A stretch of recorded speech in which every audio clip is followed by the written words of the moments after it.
Well, everyone, iOS 15 just officially came out, and we're already talking about iOS 16, which is so crazy. But in my opinion, there are some pretty big things Apple still needs to do in order to make iOS really that top tier software. And with iOS 15 kind of being that lackluster software, I'm not going to say it's horrible. They kind of butchered the release, which is very weird because it wasn't even that big of an update. But that's the thing. It wasn't that crazy big of an update. And this really reminds me of iOS 12 and iOS 13. Those two updates weren't super crazy. They brought some cool things here and there, but it's very, minor. iOS 14 was a massive update, and I really do think iOS 16 needs to be a pretty big update for Apple. I say this every year in order for them to, kind of take it up a notch. The iPhone 13s were also pretty boring too. Now the device list, from what, I've kind of estimated, it's probably going to support the Apple A10 devices and newer. So the A10 Fusion chip, things like the iPhone 7, 7 Plus,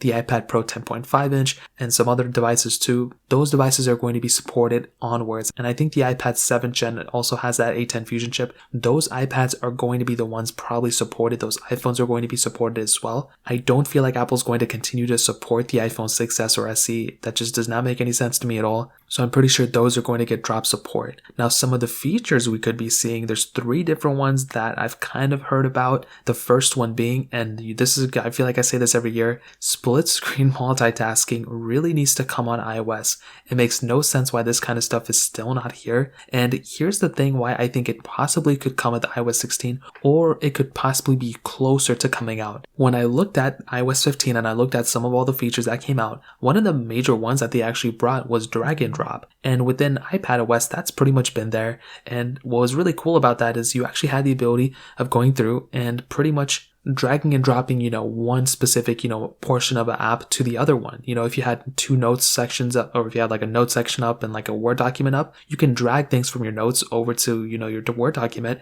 and edit there on an iPad because it does support split screen multitasking. So the fact that we just got that on the iPhones for iOS 15 makes me think that we're one step closer to actually fully seeing split screen multitasking coming out on iOS 16. Again, it's not a guarantee, but it could end up happening, and that would be amazing. Now, on top of that, this next one I don't really even care about too much, but we could essentially see a little bit more of an updated widget panel specifically for, interactive widgets and different things like that. That's kind of what I've seen time and time again from a couple leakers, and that could be the case as well. As most of you know, most of the widgets are pretty cut dry. They're just visual, so you can't really do anything with them. Maybe it's like a photo panel that keeps moving, or battery percentage, or a clock, or something like that. You can still click on them, I think, to get more details, but for the most part, they're just visual. So it'd be really cool if we could start getting some interactive widgets. Androids have had these for a while too, so it'd be cool if we can kind of, have a little bit more interactivity with them. That'd be awesome. Now, this last one, I don't think it's going to come. I mean, it could end up being the case, I don't know,